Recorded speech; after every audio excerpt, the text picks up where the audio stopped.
तो नमस्कार दोस्तों, स्वागत है आपका लॉर्ड ऑफ द मिस्ट्रीज के 16th वीडियो में। अब जैसा मैंने कहा था, ये जो वीडियो होने वाली है एक दो वो थोड़ी सी छोटी रहेगी, लेकिन इसके अंदर कहानी बहुत अच्छे से कवर होगी। और हाँ, ये वीडियो फेस कैम भी नहीं है, क्योंकि घर में इतना सामान भर गया है कि अगर मैं कैमरा ऑन भी अब कर दूं ना तो चारों तरफ सामान ही दिखेगा, जो कि अच्छा नहीं लगेगा, राइट। इन केस अगर आपको नहीं पता तो मेरी बहन की शादी है, जिसके कारण ये सब प्रॉब्लम्स हो रही है, जो कि 15th फेब के बाद नहीं होगी, लेकिन तब तक वीडियोस आती रहेंगी, बस छोटी होंगी और फॉर्मेट वॉइस ओवर जैसा होगा। जो भी हो, हम आते हैं इस वीडियो की तरफ, जहां अगर आपको याद हो तो एडवेंचरर एसोसिएशन को क्लाइन अपना ज्वाइन कर लिया था, राइट।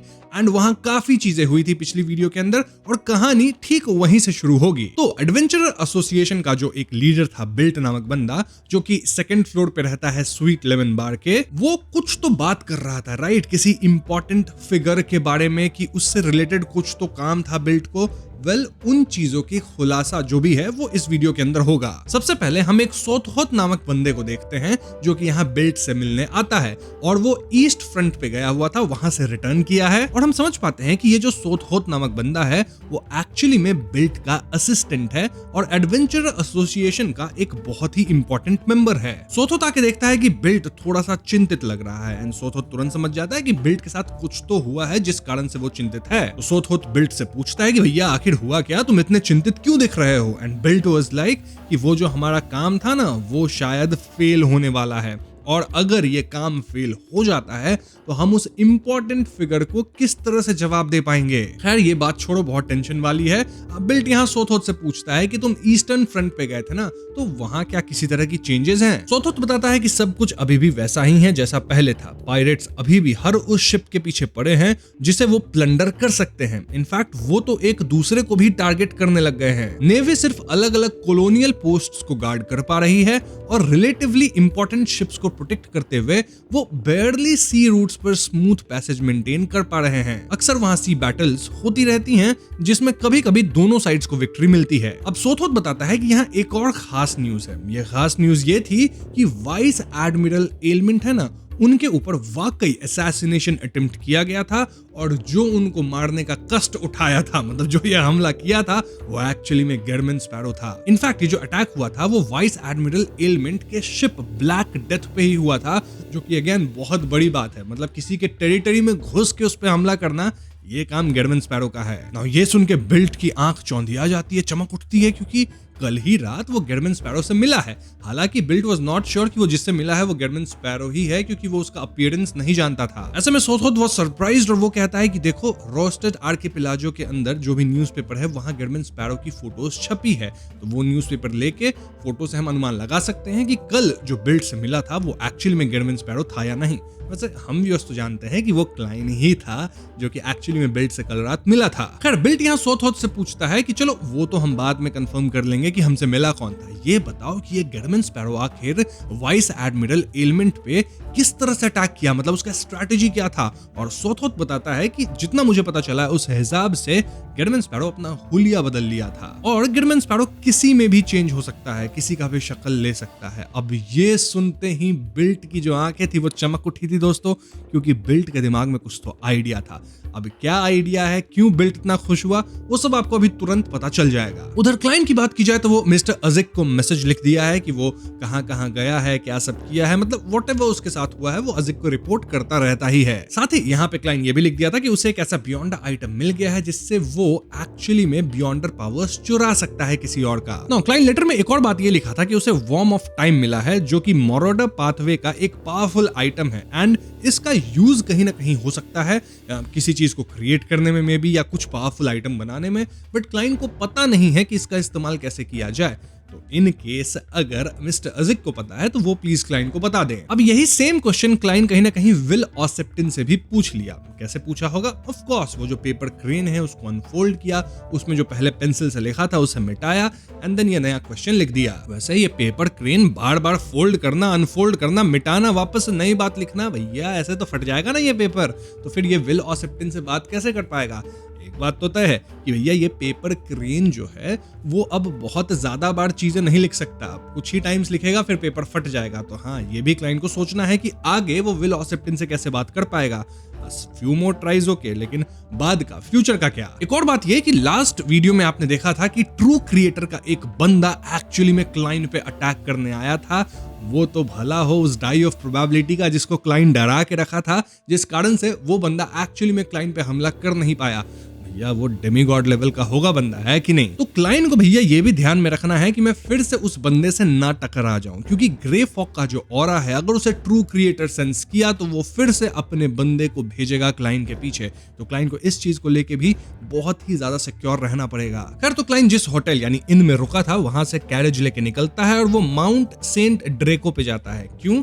क्योंकि भैया वहां से क्लाइंट को देखना था खूबसूरत सनसेट। जी हाँ, इंसान ही है क्लाइंट, हमेशा अपना काम ही नहीं करता रहता, कभी कभी ये छोटी मोटी चीजें भी करता है। तो क्लाइंट वहां गया इस माउंटेन पे, वहां से ब्यूटीफुल सनसेट एंड नाइट देखा, एंड जब थोड़ा टाइम बिता लिया, माइंड को थोड़ा शांत कर लिया, तो वापस अपने इन आ गया। फिर वो खा पी के सो गया और अगली सुबह क्लाइंट सोचा कि चलो अब हम अपना काम वापस शुरू करेंगे। और क्लाइंट का जो पहला एजेंडा था वो ये था कि भैया मुझे फेसलेस की एक्टिंग करनी है, क्योंकि ये पोशन पचाना है। अब तो मैं बियॉन्ड कैरेक्टरिस्टिक से जो ट्रू क्रिएटर का करप्शन था उसे भी चोरी कर सकता हूं, मुझे जो एक ग्लव मिला है उससे, और जल्द ही मैं मरमेड्स को भी शायद खोज लूंगा। तो इन दैट केस भैया अगर मुझे सीक्वेंस 5 पे जाना है तो पहले ये सीक्वेंस 6 का जो फेसलेस है वो तो डाइजेस्ट होना चाहिए ना। तो अब मुझे एक्टिंग करनी होगी फेसलेस की। कैसे करेंगे एक्टिंग? वेल, क्लाइंट प्लान करता है कि वो एक हॉस्पिस फाउंडेशन तक जाएगा और वहां पे जाके जो है ना, जो पेशेंट्स होते हैं उनकी मदद करेगा, वहीं पे एक्टिंग करने का कोई मतलब एक मौका ढूंढेगा। तो इसलिए क्लाइंट ब्रेकफास्ट करके सीधा 10 ब्लैक फॉरेस्ट स्ट्रीट में पहुंचता है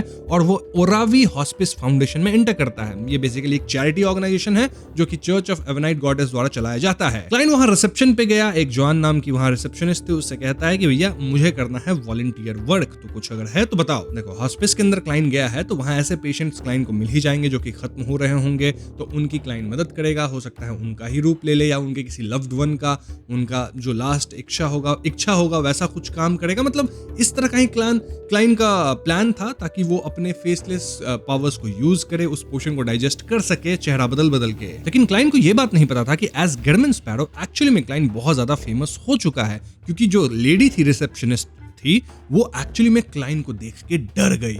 ठीक है, वो जान रही थी कि ये गेरमन स्पैरो है, एक एडवेंचरर है, एंड शी वाज लाइक कि आप तो एडवेंचरर हो ना, तो आप फिर ये वॉलंटियर वर्क क्यों करना चाहते हो? आपके पास तो कोई और इंपॉर्टेंट काम होगा। क्लाइंट भी समझ गया कि लेडी क्यों डर रही है, एंड क्लाइंट वाज लाइक ठीक है, मैं एडवेंचरर हूँ, मानता हूँ, लेकिन कभी कभी मैं वॉलंटियर वर्क भी करता हूँ, अभी मेरा मन वही है, तो मेरे को ये बताओ वॉलंटियर वर्क कर सकता हूँ या नहीं। लेडी ऑफ कोर्स डरी हुई थी, थोड़ी मना करेगी। वो क्लाइंट को कहती है ठीक है, ये फॉर्म है भैया, भर दीजिए, एंड फिर अगर कुछ ओपनिंग होता है तो मैं आपको बताऊंगी। तो क्लाइंट फॉर्म भर के रेडी हो गया और तभी एक डॉक्टर आता है। ठीक है, इस डॉक्टर का नाम था ग्राविया, और वो पूछता है कि कोई नए वॉलंटियर्स हैं क्या, बहुत सारा काम बचा है। अब क्लाइंट के सामने ही ये बात बोल दी तो लेडी भी क्लाइंट को मना नहीं कर सकती। देन शी वाज लाइक हाँ, एक नया वॉलंटियर है, मीट मिस्टर गेरमन स्पैरो, ये वॉलंटियर करना चाहते हैं। लेडी क्लाइंट से पूछती है कि आप अभी ही वॉलंटियर करना चाहेंगे या फिर कल आएंगे? क्लाइंट वाज लाइक अभी मैं फ्री हूं, अभी ही कर लूंगा, कोई दिक्कत वाली बात नहीं है। तो इसमें क्लाइंट मिस्टर ग्राविया को फॉलो करता है और उसका काम शुरू होता है। पहले क्लाइंट को 30 मिनट की बेसिक ट्रेनिंग मिलती है, जिसमें क्लाइंट को सिखाया जाता है कि पेशेंट्स को कैसे कैरी करना है, क्या क्या छोटे मोटे काम हो सकते हैं। और इस 30 मिनट की ट्रेनिंग के बाद क्लाइंट को जो सबसे पहला काम मिलता है वो था स्क्रबिंग का, मतलब साफ करना था। और क्या साफ करना था? वेल, पेशेंट्स का जो निकल जाता है, समझ रहे हो, पीछे से आगे से, एंड वॉमिट वगैरह वो सब। क्लाइंट वाज लाइक यार ये मैं कहाँ फंस गया। अब क्लाइंट के पास ऑप्शन था, वो भाग सकता था यहाँ से डायरेक्टली कि नहीं करना मुझे ये काम, बट क्लाइंट वाज लाइक नहीं, आए हैं अगर वॉलंटियर वर्क करने तो वर्क कंप्लीट करके ही जाएंगे। तो भैया सुबह से लेके दिन तक क्लाइंट का जो शिफ्ट था उसमें क्लाइंट यही काम किया, बस चीजें साफ किया, स्क्रब किया, बट वो अपना काम अच्छे से कंप्लीट किया। दिन के बाद क्लाइंट का शिफ्ट खत्म हुआ, जिसके बाद क्लाइंट वाज लाइक चलो बहुत मेहनत हुआ है आज, तो स्वीट लेमन बार चलते हैं, वहां कुछ पिया जाए, राइट। और स्वीट लेमन बार जाने का एक और रीजन था क्लाइंट के पास, एंड दैट इज कि वो बिल्ड से मिलना चाहता था, क्योंकि उसको एक आर्टिशन की जरूरत थी जो कि उसके लिए कुछ चीजें बना दे। क्या बना दे? वेल, दो चीज थी। एक तो मर्लॉक का ब्लैडर था ना क्लाइंट के पास, तो उससे क्लाइंट कुछ बनवाना चाहता था जिससे वो पानी के अंदर हेल्प मिल सके उसको। और दूसरा, क्लाइंट कॉपर विसल है ना अजिक का, वैसा ही कुछ बनवाना चाहता था जिसका इस्तेमाल करके क्लाइंट के मैसेंजर को समन किया जा सके।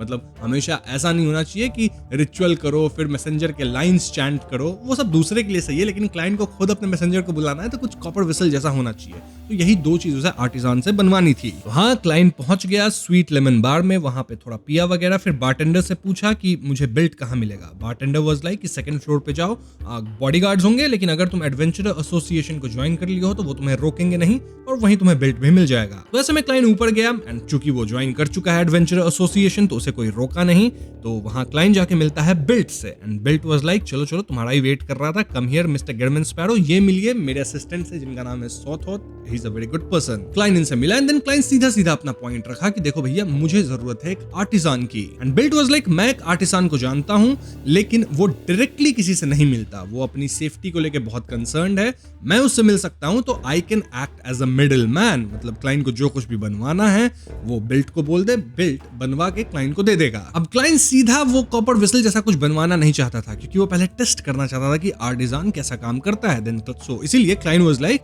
ये देखो मेरे पास एक मर्लॉक ब्लैडर है, इसका मैं एक रिंग बनवाना चाहता हूं, कुछ ऐसा रिंग जो अगर मैं पहन लूं ना तो मैं पानी के अंदर भी सर्वाइव कर सकूं, सांस ले सकूं। तो हाँ, अगर आर्टिसान ये बनाने में सक्सेसफुल हो जाता है एंड ट्रस्टवर्दी निकलता है आर्टिसान, तो इसके बाद ही क्लाइंट जो मैसेंजर वाला एक है कि वो बनवाना है कॉपर विसल जैसा कुछ, तो वो काम आर्टिसान को देगा, बट पहले इस पे टेस्ट करेगा। ये सुन के बेल्ट वाज लाइक कि ये काम तो काफी इजी है, इसमें ज्यादा कुछ रिस्क भी नहीं है, तो इसके लगेंगे 150 pounds. And client was like ठीक है मैं मान जाता हूँ, ये मैं तुम्हें दे दूंगा। और इसी के साथ लगे हाथों क्लाइंट एक और बात चिपका देता है, वो बस कहता है कि तुम बस आर्टिसान से ये भी पूछ लेना कि उसके पास ऐसी एबिलिटी है, मतलब कुछ ऐसा आइटम बना सकता है कि एक पर्टिकुलर समनिंग हो अगर किसी मैसेंजर का तो उसको एक पर्टिकुलर आइटम में डाल दे ताकि उस आइटम में अगर ब्लो किया जाए या यूज किया जाए तो वो मैसेंजर आ जाए। और हाँ, वो आइटम कम से कम 1 साल तक यूजेबल होना चाहिए। एंड बेल्ट वाज लाइक ठीक है मैं उससे ये बात पूछ लूंगा। इसका क्लाइंट बोलता है चलो मेरा इतना ही काम था, मैं निकलता हूँ। एंड बेल्ट पूछता है क्लाइंट से कहाँ जा रहे हो, समुद्र में जा रहे हो वापस क्या? वहां पे मेरे कुछ शिप्स हैं, मतलब मेरे शिप नहीं है, उस पे मेरे आदमी हैं जो कि पायरेट्स को हंट करने जा रहे हैं, सारे एडवेंचरस हैं, तो अगर तुम चाहो तो तुम भी उनको ज्वाइन कर सकते हो,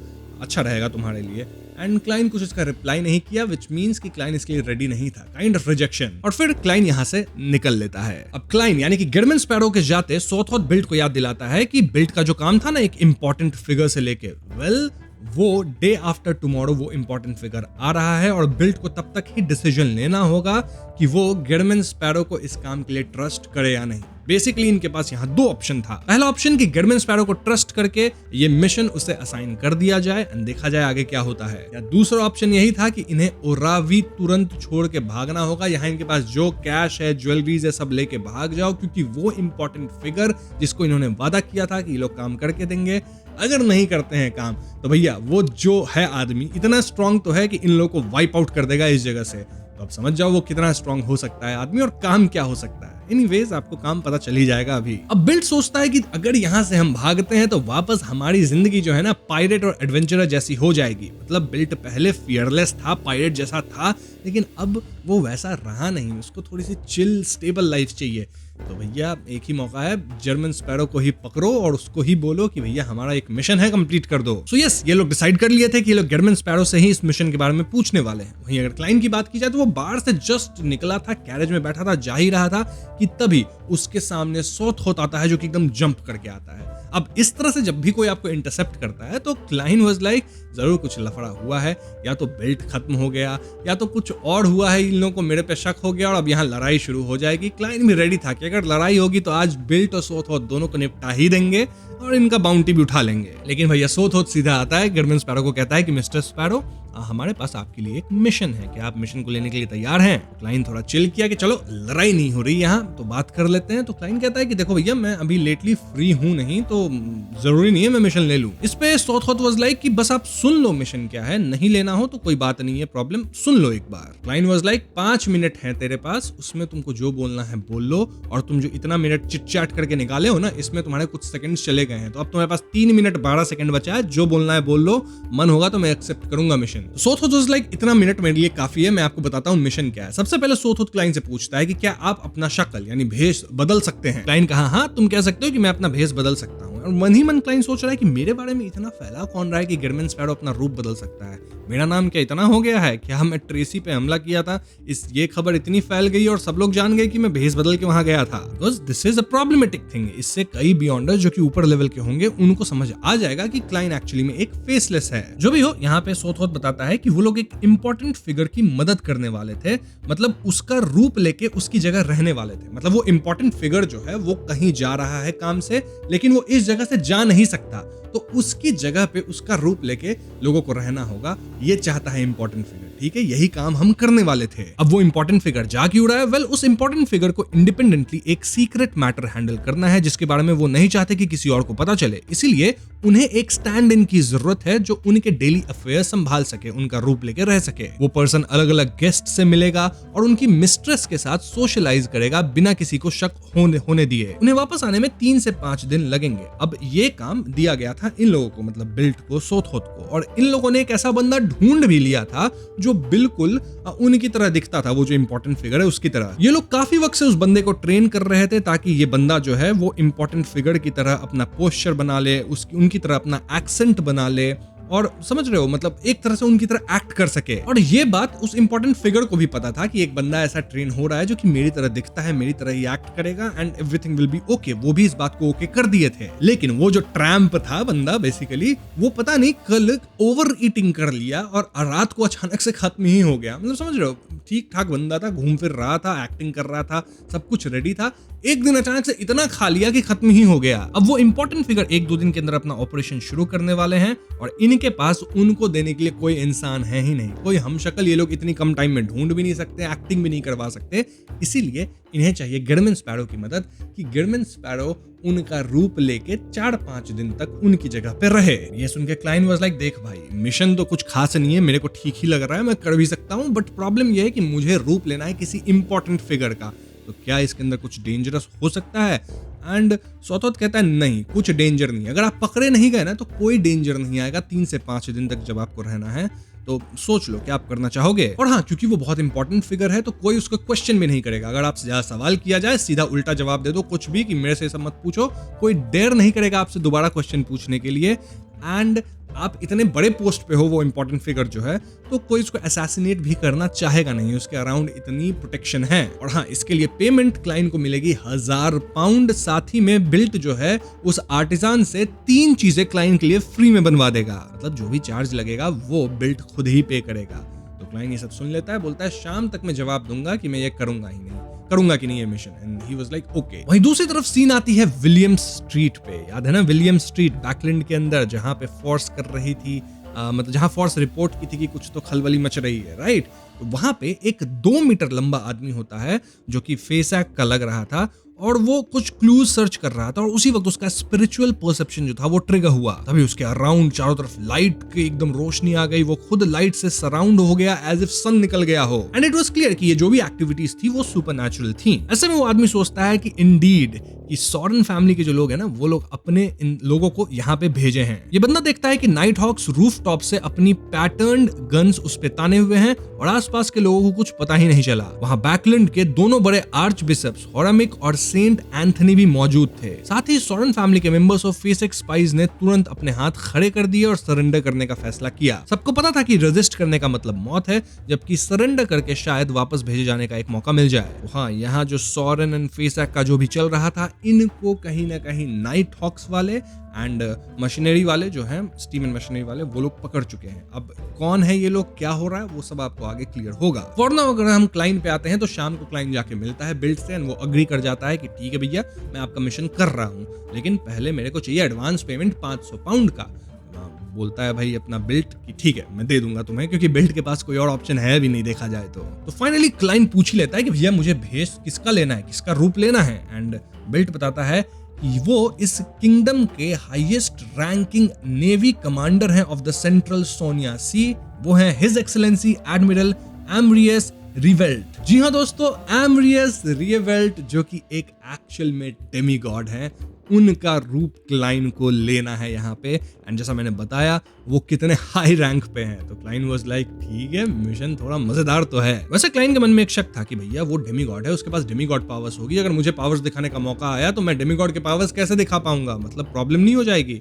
एंड तुरंत बिल्ट कहता है कि देखो भैया मिशन के दौरान मतलब इस तरह से प्लान हुआ है हर चीज कि क्लाइन को कभी भी अपने पावर का इस्तेमाल करना ही नहीं पड़ेगा, तो कोई दिक्कत नहीं होगी। मिशन को थोड़ा आसान बनाने के लिए हिज एक्सेलेंसी ने उनके लिए ओरावी नेवल बेस का एक इंस्पेक्शन अरेंज किया है। इस तरह उन्हें सेंट्रल सोनिया सी के नेवी हेडक्वार्टर्स या बायम में रुकने की जरूरत नहीं पड़ेगी और वो सी किंग जॉन कट्टमन और गवर्नर जनरल जॉर्ज नीगन से बच जाएंगे। साथ ही वो अपने पुराने सबऑर्डिनेट्स, अपने स्टेट को संभालने वाली फैमिली और अपनी सबसे करीबी मिस्ट्रेस से भी दूर रहेंगे। पॉइंट है कि क्लाइन जब उनका रूप लेके रहेगा 4-5 दिन के लिए, तो उस समय उसे किसी डेमीगॉड या लोगों की भीड़ का सामना नहीं करना पड़ेगा। मतलब इस तरह से हर चीज प्लान कर दिया गया है। यहाँ मोस्टली क्लाइन को सिर्फ 3 लोगों से बहुत ज्यादा इंटरेक्शन करना होगा जो कि हिज एक्सेलेंसी को जानते हैं, मतलब एमरियस को जानते हैं। पहला है उनका सेक्रेटरी लेफ्टिनेंट कर्नल लुआन, जो है MI9 से और उन पे नजर रखने का काम करता है। वो कई अलग अलग नाम यूज करता है और उसका असली नाम बिल्ट को नहीं पता था। दूसरा इंसान है हिज एक्सेलेंसी की लॉयल मिस्ट्रेस सिंथिया,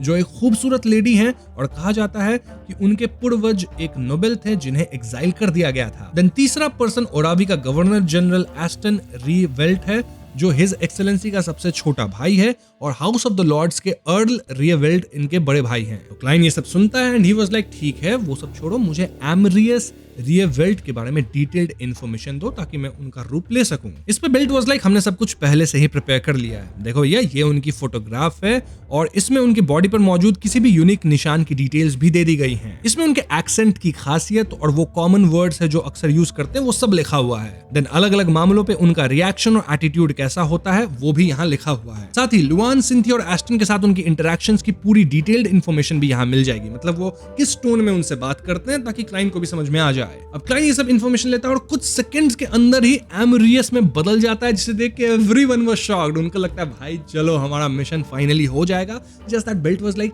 कि भैया आपकी जो हाइट है ना वो एमरियस से 3 सेंटीमीटर छोटी है, तो थोड़ी सी हाइट अगर बढ़ा लो और पैर वैर थोड़ा और मोटा कर लो तो मजा ही आ जाए। मतलब थिक थाइस के लिए मजा नहीं आ जाए, समझ रहे हो ना बात में क्या बोल रहा हूँ। थोड़े से एमरियस जिम विम वाले हैं, लगता है लेग्स मारते हैं ज्यादा, तो वो वाला पैर ठीक है, तुम गंदी बात मत सोचो। और ऐसे भी जो छोटी मोटी डिटेल्स हैं ठीक करने की, इस पे तो ये लोग आराम से वर्क कर सकते हैं। समय है 1 दिन का, बस अभी जो क्लाइन भेस बदल लिया ना इससे बहुत खुश हैं। अब हिज एक्सेलेंसी परसों इंपीरियल नेवी के फर्स्ट सेंट्रल सोनिया फ्लीट के साथ पहुंचेंगे। वो सुबह ओरावी नेवल बेस का इंस्पेक्शन करेंगे और फिर गवर्नर जनरल के ऑफिस में होने वाली बैंक्वेट में शामिल होंगे। अब उस बैंक्वेट का जो इन्विटेशन था वो बिल्ट और सोथोथ को था और सोथोथ का रूप लेके ही क्लाइन वहां जाएगा बिल्ट के साथ। और फिर वहां ये लोग हिज एक्सेलेंसी से मिलेंगे और फिर वहां से क्या एक्शन होगा, कब क्लाइन को तुरंत उनका भेस लेके एक्टिंग करना होगा, वो सब उन्हें पता चल जाएगा। So this was basically the plan. Client भी बोलता है ठीक है, 1 दिन का मौका है, 1 दिन में जो है ना मैं परफेक्ट कर लेता हूँ इस भेस को ताकि मैं एकदम अच्छे से एमरियस दिख सकूं।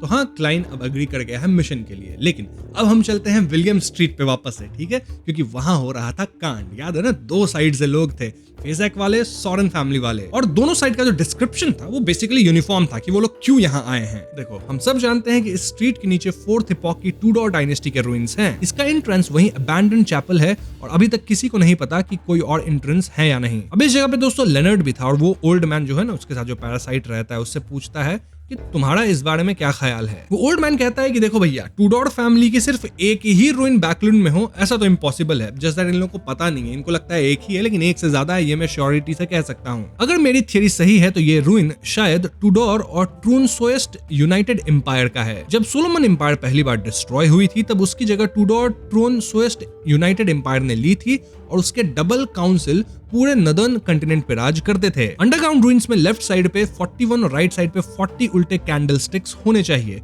उनमें से 2 तो बिल्कुल किसी जायंट के थ्रोन जैसे दिखते हैं और शायद ये वही जगह है जहां एलिस्टा टूडोर ब्लड एम्परर बना था। अब क्लाइन गया था यहाँ पे मिस बॉडीगार्ड के साथ, अगर आपको याद हो, और एग्जैक्टली यही डिस्क्रिप्शन था।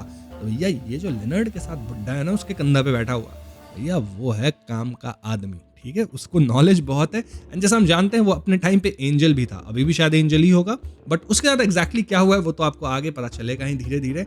बट आदमी काम का है, नॉलेजेबल है, पावरफुल है, ये तो क्लियर सी बात है। जस्ट दैट अभी उसका सिचुएशन थोड़ा ठीक है नहीं, जस्ट लाइक विल ऑसेप्टिन, समझ रहे हो बात। एंड जो बातें हम सुन रहे हैं उससे ये भी पता चल रहा है कि वो जो रूइन है वहां बहुत सारी सीक्रेट्स हिडन होंगी। यस, अब रूइंस का एक्सप्लोरेशन तो होगा, और वो करेगा कौन? ऑफ कोर्स नाइट हॉक्स करेंगे, या फिर रेड ग्लव्स, नाइट हॉक्स का ही पार्ट हुआ वो। अब होरामिक जो था वो ऑर्डर करता है कि मशीनरी हाइव माइंड्स के जितने भी लोग हैं वो लोग यहाँ से चले जाएं। साथ ही वो सारे रेड ग्लव्स को इकट्ठा करता है, जो नॉर्मल नाइट हॉक्स हैं उनको भी जाने कहता है। और हम ये भी समझ पाते हैं कि ये लोग फिलहाल मिरर वर्ल्ड के अंदर थे। होरामिक कहता है कि इस एरिया के जितने भी रेसिडेंट्स हैं ना, उनको बाहर निकालने का कोई बहाना ढूंढो और उन्हें उनकी प्रॉपर्टी के नुकसान का कॉम्पनसेशन देने का भी वादा कर दो। और जब सब लोग निकल जाएंगे तब रेड ग्लव्स और वो मतलब होरामिक मिलकर इस इविल एरा के रूइंस को पूरी तरह खत्म कर देंगे। इसमें एंट्री फॉरबिडन है और इसे सीधा डिस्ट्रॉय किया जाएगा। So yes, विलियम स्ट्रीट्स पे ये कांड हो रही है, इसको आप ध्यान में रखना, क्योंकि वहां जो है ना उसका 4th बुक में काफी अच्छा खासा काम है। तो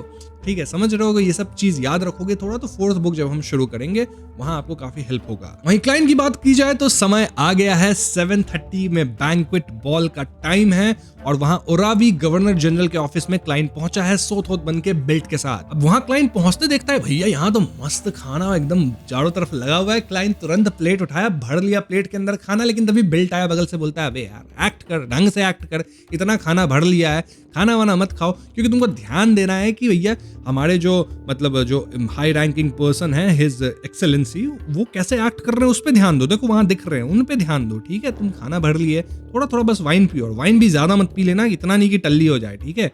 गरीब आदमी देखे नहीं खाना टूट पड़े, मतलब ऐसा नहीं बोला बेल्ट, लेकिन उसके मन में यही थॉट्स आ रहे थे कि क्योंकि क्लाइन जैसे ही खाना देखा ना, सबसे पहले खाने के पीछे दौड़ गया था। एनीवेज, तो क्लाइन बस वाइन लेता है थोड़ा सा एंड फिर देखना शुरू करता है कि मतलब कैसे एक्ट कर रहे हैं हिज एक्सेलेंसी। तभी हिज एक्सेलेंसी बेल्ट को एक सिग्नल देते हैं, विच वाज कि चलो अब हम लोग सीक्रेटली मिलेंगे एक पर्टिकुलर स्पॉट पे। तो बेल्ट तुरंत क्लाइन को लेके उस स्पॉट पे जाता है एंड क्लाइन को बेल्ट यहाँ समझा देता है कि हिज एक्सेलेंसी के सामने तुमको ऐसे एक्ट करना है कि तुम वही ट्रैम्प बंदे हो जिसको हम लोग हायर किए थे इनिशियली, जो कि खत्म हो चुका है। तो तुमको उसी का रूप, मतलब उसी तरह से एक्ट करना है कि मैं वही हूँ और मैं आपकी तरह दिखता हूँ। तो क्लाइन भी तुरंत हिज एक्सेलेंसी जैसा अपना रूप थोड़ा बना लेता है एंड जाके उनसे मिलता है। हाँ, फाइनली बेल्ट और क्लाइन एमरियस से मिलते हैं और एमरियस जो था वो एक नजर क्लाइन पे डालता है एंड ही वाज लाइक कि ये वो बंदा नहीं है, ना ये तो एक बियॉन्डर है जिसको तुम उठा के लाए हो, बंदा चेंज हुआ, ऐसा क्यों किए तुम। अब जैसे ही सवाल हुआ बेल्ट तो भाई डर गया, उसकी भाई फट गई कि भैया ये क्या हो रहा है, ठीक है। एंड बेल्ट तुरंत डरते हुए पूरा सिचुएशन बता दिया कि हम लोग जिस बंदे को हायर किए थे, ट्रेन किए थे भैया, वो ओवर ईट करके 2-3 दिन पहले खत्म हो गया, तो हमें एकदम जुगाड़ करके एक बंदे को लाए हैं जो कि आपका रूप ले सकता है। एंड यस सॉरी, ये एक बियॉन्डर है, वो बंदा एक नॉर्मल इंसान था। एमरियस पहले क्लाइन को ऊपर से नीचे तक ताड़ता है एंड ही वाज लाइक ये काफी स्ट्रांग बंदा है। उसके बाद वो बेल्ट से कहता है कि बेटा तुम यहाँ कर दिए 2 गलती, ठीक है। पहला गलती कि तुम जो है ना मेरे साथ झूठ बोले, बहुत ज्यादा ओवर स्मार्ट बनने का कोशिश किए, और दूसरा गलती कि तुम कॉशियस नहीं थे। अब मैं बताता हूँ यहाँ पे कि तुम क्या गलती हुआ है। एमरियस कहते हैं कि देखो, जिस बंदे को तुम ट्रेन कर रहे थे वो अचानक से जब मिशन होना था उसके 2-3 दिन पहले ही ओवर ईट करके खत्म हो गया, कुछ अजीब बात नहीं है ये। एंड देन जब तुमको लगा कि अब तुम कुछ नहीं कर सकते तो तुम्हारे सामने एक ऐसा बंदा आ गया जो कि भेष बदल सकता है, वो भी बियॉन्डर। तो तुमको नहीं लग रहा ये थोड़ा सस्पिशियस है और ये सब प्लान किया गया है? अब क्लाइन मन सोच रहा है भैया बात तो सही बोल रहा है एमरियस, ऐसा हो सकता है कि ये सब कुछ प्लान्ड वे में है, जिस तरह से याद है ना ग्रेड 0 सील्ड आर्टिफैक्ट करता है 0-08, वैसा ही कुछ लग रहा है ये। देन एमरियस कहता है कि देखो मेरे फादर जो है ना हमेशा कहते थे कि कोई इंसान अगर एक गलती करे ना तो उसे माफ करो, लेकिन जब वो दूसरी गलती कर दे तो फिर उसे माफ नहीं करना। तो ये जो बेल्ट की गलती थी, भले ही इसमें वो 2-3 मिस्टेक किया, लेकिन ओवरऑल गलती एक बार किया, राइट, एक इवेंट को लेके। तो इस बार वो बेल्ट को माफ कर रहा था एमरियस, सेइंग कि ठीक है इस बार मैं माफ कर रहा हूँ, लेकिन आगे से कोई गलती नहीं होनी चाहिए, ठीक है। एंड बेल्ट वाज लाइक मैं जिंदगी भर आपके चरण में रहूंगा, बस आप मुझे माफ कर दो। बोलता ठीक है। अब वैसे ये बंदा है कौन जिसको तुम लेके आए हो? बियॉन्डर जो कि भेष बदल सकता है। तो क्लाइन वाज लाइक मेरा नाम है गिरमिन स्पैरो। अब गिरमिन स्पैरो नाम सुनते ही एमरियस की भी आंख थोड़ी सी चमक गई, क्योंकि ऑफ कोर्स वो इतने बड़े पोस्ट पे हैं, वो जानते हैं कि गिरमिन स्पैरो कौन है, एक बहुत खतरनाक हंटर है, एडवेंचरर है। एमरियस कहते हैं कि अच्छा तो तुम हो, लेकिन एमरियस को डर नहीं था, वो खुद डेमी गॉड है, ठीक है, उनको किस बात का डर। वो कहते हैं नो वरीज, जो हमारा प्लान है वो वही रहेगा, लेकिन क्लाइंट को एक कॉन्ट्रैक्ट साइन करना होगा। क्लाइंट मन मन सोच रहा है किस तरह का कॉन्ट्रैक्ट साइन करना होगा, और तभी हम देखते हैं कि एमरिस जो थे वो विंडो सिल से पहले से तैयार पेपर और पेन उठाते हैं और उस पर कुछ लिखने लगते हैं। जब भी उनका पेन पेपर को टच करता, उसमें से एक गोल्डन ग्लो निकल रही थी और वो माहौल इतना सोलेमन और होली जैसा था कि कोई नया मतलब ऐसा लग रहा था कोई नया कानून ही लिख रहा हो। क्लाइंट धीरे से अपनी आंखें को हल्का बंद किया क्योंकि उसकी विजन जो थी ना वो धुंधली होने लग गई थी, और वो अपने आप अपना सर जो है क्लाइंट वो नीचे झुका लिया एज इफ रिस्पेक्ट कर रहा हो। अब ये सुन के आप समझ गए हो कि किस पाथवे का पावर है। नहीं समझे तो नियम में बताऊंगा ही आगे, ठीक है। अब कुछ देर बाद एमरिस ने लिखना बंद किया और वो पेपर उठाया और क्लाइंट से कहा कि इसके एंड में अपना नाम साइन कर दो, और अगर क्लाइंट कंडीशन से अग्री नहीं करता तो वो चूज कर सकता है कि वो साइन ना करे, कुछ कंडीशंस चेंज करवाने का बात कर सकता है। अब क्लाइंट पेपर को लेता है और देखता है कि यहाँ कंडीशंस ऐसी कुछ खास थी नहीं, बहुत सिंपल थी। मतलब ज्यादातर गेरमन स्पैरो के एक्शंस पे ही रिस्ट्रिक्शन था कि जब वो एमरिस का रूप लेकर रहेगा तो उसको क्या सब नहीं करना है। फॉर एग्जाम्पल, वो जानबूझ के अपने आप को एक्सपोज नहीं करेगा, एमरिस की कोई प्रॉब्लम को एक्सपोज नहीं करेगा, देन अपनी आइडेंटिटी का इस्तेमाल करके, मतलब एमरिस के आइडेंटिटी का इस्तेमाल करके कुछ ऐसे काम नहीं करेगा जो कि एमरिस के या इन जनरल नेशन के अगेंस्ट हो। और हाँ, एमरिस की पत्नी है ना मिस सिंथिया, भैया उनके साथ इंटीमेसी नहीं होनी चाहिए, इंटीमेट कॉन्टैक्ट नहीं करेगा। अब ये सुन के क्लाइंट वाज लाइक ठीक है मैं तो नहीं करूंगा इंटीमेसी, लेकिन सिंथिया ही खुद इंटीमेट होने आ गई तो मैं क्या करूंगा। Emrys was like don't worry, contract के ड्यूरेशन के दौरान तुमको कभी भी ऐसा डिजायर अपने अंदर से आएगा ही नहीं, ऐसा मैंने सेट कर दिया है, और साथ ही तुम्हारे अंदर वो एबिलिटी भी नहीं होगी कि तुम कुछ कर सको। समझ रहे हो यहाँ किस चीज की बात हो रही है, सेक्स सुक्स की बात हो रही है। और क्लाइंट मनी मन सोच रहा है भाई गजब पावरफुल कॉन्ट्रैक्ट है, इस कॉन्ट्रैक्ट को अगर मैं साइन कर दूंगा तो मेरे से वो एबिलिटी ही निकल जाएगी 5 दिन के लिए विथ रिस्पेक्ट टू सिंथिया। तो भाई ये तो अमेजिंग आदमी है। और अब आप समझ ही गए होगे कि आर्बिटर पाथवे का खेल है पूरा, जो कि ऑफ कोर्स डेमीगॉड है,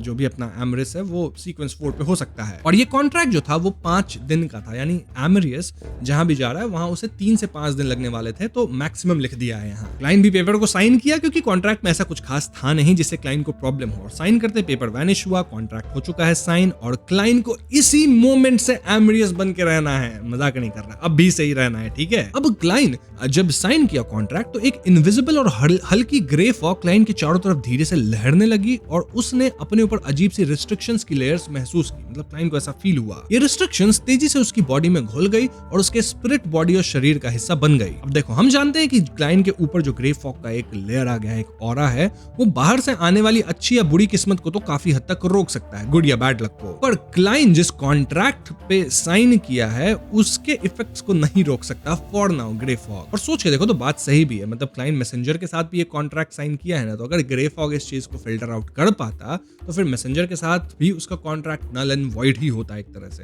तो हाँ, कॉन्ट्रैक्ट अगर क्लाइंट साइन करता है तो उसका इफेक्ट तो होगा। नाउ एमेरियस जो थे वो अपने सामने पूरी ताकत काइंड ऑफ समेट लेते हैं और उनके हाथ में एक डार्क गोल्ड चार्म चमकने लगा। इस चार्म पे स्वॉर्ड ऑफ जजमेंट को दर्शाने वाले सिंबल्स और मैजिकल लेबल्स बने हुए थे और ये देखने में बिल्कुल किसी पुरानी कानून की किताब, कोडेक्स होता है ना, उसका हिस्सा लग रहा था। एमेरियस ने कामली कहा कि ये उनके खून 4th इपॉक के एक एंशिएंट कोडेक्स और रॉयल फैमिली के ग्रेड 0 सील्ड आर्टिफैक्ट से बना एक हाई लेवल चार्म है जिसका नाम है 9th लॉ। इसमें थोड़ी सी स्पिरिचुअलिटी डालते ही ये उनके जैसी ताकत पैदा कर सकता है, यहाँ तक कि एक आम इंसान भी इसे यूज कर सकता है और इसके बिना उनका रूप धरना बहुत मुश्किल होता है। उन्होंने आगे बताया कि तुम्हारी मौजूदा स्ट्रेंथ के हिसाब से तुम इसका लोड झेल सकते हो। मतलब ये गेरमन स्पैरो के बारे में है। इसके जरिए गेरमन स्पैरो किसी भी टारगेट पर जरूरी रिस्ट्रिक्शंस लगाकर उन्हें कमजोर कर सकता है, जिससे अगर कोई डेमीगॉड भी गेरमन स्पैरो को चेक करने आए तो उसे वो डरा के भगा सकता है। अगर सब कुछ सही रहा और क्लाइंट को इसको यूज करने की जरूरत नहीं पड़ी तो क्लाइंट इसे अपने पास ही रख सकता है क्योंकि ये 1 साल तक काम करेगा। वैसे अगर इस 5 दिन में यूज हो गया तब तो कोई बात ही नहीं है। और क्लाइंट सोचता है कि भाई ये तो बढ़िया एक चार्म मिल रहा है, अगर मैं 5 दिन अच्छे से काम करता हूँ तो ये चार्म भी फ्री में मिलेगा, 1000 पाउंड तो मिल ही रहा है, 3 आर्टिसन से एक चीजें बनेंगी, तो बढ़िया मिशन है भाई, इसमें तो कुछ करना ही नहीं है, बहुत ईजी है, राइट। अरे क्लाइंट भैया, आपके साथ कभी कुछ इजी हुआ है? इजी नहीं होगा, ध्यान देना आगे क्या होगा, ठीक है। फॉर नाउ क्लाइंट बहुत खुश है। तो एमेरियस यहाँ क्लाइंट के सामने ही अपना कपड़ा उतारता है जिसे क्लाइंट पहन लेता है, वो क्लाइंट का कपड़ा पहन लेता है एंड देन एमेरियस यहाँ से निकल लेता है। इस पॉइंट 4 से ही क्लाइंट को एमेरियस की तरह एक्ट करना होगा। इनफैक्ट अभी तुरंत उसे बैंक्वेट बॉल में जाना है, लोगों से इंटरैक्ट करना है। तो क्लाइंट की एक्टिंग शुरू एंड क्लाइंट इज हैप्पी कि ये एक्टिंग के बाद जो ना फेसलेस पोर्शन है वो तो पच ही जाएगा 100%। तो क्लाइन निकला और उसे नौकर सब दिखना शुरू हुए जो कि एमरिस को मतलब एकदम बाउ डाउन कर रहे हैं, उनके सामने नजर तक नहीं मिला रहे, क्योंकि ध्यान रहे क्लाइन अब एमरिस बन गया है और क्लाइन भी अपना ऑरा मेंटेन कर रहा है और वो सोच रहा है कि इंपॉर्टेंट पर्सन की तरह एक्ट करना थोड़ा टफ होता है। मतलब क्लाइन की आदत है अपने से जाके डोर खोलता है, लेकिन यहाँ तो लोग हैं डोर खोलेंगे, तो कॉन्शियसली उसे ध्यान में रखना है कि भैया मैं खुद से जाके डोर ना ओपन करूं, बस वहां जाके खड़ा हूं, लोग मेरे लिए सब कुछ करेंगे। तो क्लाइन को अब थोड़ा सा इंपॉर्टेंट इंसान बनना है कि नहीं। तो क्लाइन यहाँ बैंक्वेट की तरफ जाता है और तभी एमरिस रियवेल्ट का जो यंगर ब्रदर है एस्टन रियवेल्ट वो उससे मिलने आता है। अब यहाँ मैं आपको थोड़ा सा एस्टन के बारे में बता देता हूँ। तो ये जो है वो पहले नेवी में सर्व करता था और सदर्न कंटिनेंट की कॉलोनीज में अपनी बेहतरीन सर्विसेज की वजह से कर्नल बन गया। बाद में वो अपनी मिलिट्री लाइफ से थोड़ा बोर हो गया और पॉलिटिकल बैलेंस को देखते हुए उन्होंने अपना करियर स्विच कर लिया और गवर्नर जनरल बन गए। ओरावी में पिछले 5-6 साल से आइलैंड की लोकेशन और रिसोर्सेज की इंपॉर्टेंस को देखते हुए उन्होंने रियवेल्ट फैमिली को वहां फार्मलैंड और स्टेट्स खरीदने के लिए इनकरेज किया, जिस वजह से आज उनके पास काफी प्रॉपर्टी है। ये सब उन्होंने सिर्फ अपनी पावर से हासिल नहीं किया था, बल्कि एस्टन और रियवेल्ट फैमिली ने इसके लिए पूरी कीमत चुकाई थी और बैंक्स से लोन्स भी लिए थे। ये बैलम ईस्ट कोस्ट जैसा नहीं था जहां फेसैक लोगों की जमीन जबरदस्ती सस्ते दाम में खरीद ली गई थी। हाँ, ये बात जरूरी है कि अगर वो ओरावी के गवर्नर जनरल ना होते तो उनके बड़े भाई सेंट्रल सोनिया सी नेवी के कमांडर ना होते। तो रियवेल्ट फैमिली के लिए इतने अच्छे फार्मलैंड और स्टेट्स खरीदने के लिए लोगों को मनाना इतना आसान नहीं होता। सो यस, ये थोड़ी सी एस्टन के बारे में मैंने आपको बातें बता दी है, साथ ही आप रियवेल्ट फैमिली के बारे में भी चीजें समझ गए होंगे। एनीवेज, एस्टन यहाँ एमरिस के पास आता है जो कि फिलहाल क्लाइन है और वो पूछता है कि वो जो मैटर था उस पे आप डिसीजन ले लिए। क्लाइन सोचता है क्या जवाब दूं और क्लाइन कह देता है कि ठीक है, मैं कुछ दिन बाद बताऊंगा। ठीक है, जब तुम ओरावी से डिपार्ट करोगे ना तब तुमको मिलेगा इस बात का आंसर। ये सुन के एस्टन थोड़ा चकल करता है, थोड़ा हंसता है और वो कहता है ऐसा लग रहा है कि आप वेट कर रहे हो किसी तरह के पावर का। एंड एमरिस को पता था कि मतलब क्लाइन को पता था कि एमरिस कैसे एक्ट करता है। सो क्लाइन तुरंत डांटते हुए कहता है एस्टन को कि ये जो छोटे छोटे कमेंट्स तुम मार रहे हो ना ये अपने तक ही रखो, मेरे पे मत मारा करो। तो क्लाइन यहाँ पे इस मैटर को तो डॉज किया। अब क्लाइन आगे बढ़ा, अगेन उसका ध्यान गया खाना पे और क्लाइन को पता था कि एमरिस एग्जैक्टली क्या सब खाते हैं, तो वो सब चीज क्लाइन ले सकता था। क्लाइन तुरंत मौका देखा, भुक्कड़ तो है ही अपना बंदा, उठाया खाना जो सब एमरिस खाते थे और खाया। इतना टेस्टी खाना भाई, क्लाइन सोचा कि 1 मिनट के लिए उसका जो एक्टिंग है ना वो टूट जाएगा, इतना मजा आ गया खा के, लेकिन उसको एक्ट करना था जेंटलमैन की तरह, तो आराम से खाया। और क्लाइन ये नोटिस करता है कि एक यंग मैन है, कोट पहना हुआ है, जो कि उसको हमेशा फॉलो कर रहा है और क्लाइन समझ जाता है कि ये उसका सेक्रेटरी लुआन है। तो यहाँ क्लाइन गया, बहुत लोगों से ग्रुप में बात की और क्लाइन देख रहा था कि अमीर होने का एक फायदा है, किसी भी ग्रुप में जाओ बस जाके हंस दो, लोग तुमसे ज्यादा काउंटर क्वेश्चन करते नहीं, मतलब पावरफुल एंड रिच दोनों हैं। एंड देन बॉल वगैरह के बाद क्लाइन कैरेज को बोर्ड किया एंड कैरेज के अंदर, मतलब जो कैरेज नॉर्मल होता है उसके अंदर वाइन कैबिनेट्स लगे हुए हैं। ठीक है, सब गार्ड्स आसपास है, गेट खोल रहे हैं, क्लाइन को मजा बहुत आ रहा है। लुआन भी यहाँ कैरेज के अंदर बैठा, वो अपने ब्लैक ब्रीफ केस से डॉक्यूमेंट्स का एक स्टैक निकाला और कहा योर एक्सीलेंसी ये साल 1349 का ओरावी नेवल बेस का लेजर है। अब इस लेजर को क्लाइन देखता है एंड यहाँ देखता है मतलब एक्सपेंसेस बेसिकली क्या क्या हो रहे हैं नेवल बेस पे, उस पे था। वहां क्लाइन देखता है कि एक टॉयलेट पेपर रोल के लिए 1 पाउंड दिया जा रहा है। ठीक है, इस तरह का खर्चा हो रहा है गवर्नमेंट के लोगों के ऊपर। और नेवल बेस का जो बाथरूम होता है वो साल में 20 बार रेनोवेट हुआ था, 20 बार, यानी कि 52 वीक्स होते हैं, उनमें 20 टाइम्स रेनोवेट हो रहा था, यानी कि हर 2.5 वीक्स के बाद रेनोवेशन होता था। अब ये अकाउंटिंग थोड़ी ज्यादा ही सिंपल एंड ऑब्वियस नहीं है, या तो रेनोवेशन हुआ होगा या फिर इसका पैसा खाया जा रहा है, राइट। और क्लाइन मनीमन सोच रहा है कि जिस तरह का कंजर इंसान मैं हूं, मैं इनको सिखा सकता हूं कि भैया क्लेम्स कैसे झूठे लेने होते हैं, इन लोगों को तो आता भी नहीं क्लेम्स लेने। एनीवेज, क्लाइन कहता है कि ये सब मेरे डेस्क पे रख दो, मैं देख लूंगा। देन क्लाइन एमरिस की तरह एक्टिंग करता है, विंडो पे थोड़ा लीन वीन करता है, फिर घर पहुंचता है। घर पहुंचते सिंथिया आ जाती है उसके पास, अपना गाउन पहनी रहती है, बहुत खूबसूरत है। एंड क्लाइन को समझ नहीं आता करे तो क्या, तो क्लाइन थोड़ा सा स्माइल करता है, थोड़ा सा हग करता है। एंड क्लाइन को फील हो जाता है कि सिंथिया होना चाहती है इंटीमेट। सिंथिया यहाँ कहती है कि आपके लिए मैंने मतलब बाथ टब तैयार कर दिया है, जाइए उसमें नहा लीजिए, और अपने गार्ड्स को कहती है कि हम दोनों को अब डिस्टर्ब मत करो। अब सिंथिया तुरंत अपना रिवीलिंग क्लोथ्स थोड़ा सा पहन लेती है, समझ रहे हो बात, ताकि वो थोड़ा सा इंटीमेट हो सके। एंड सिंथिया के पास यहाँ एक नेकलेस भी था जिसको वो उतार के पिलो के नीचे रखती है।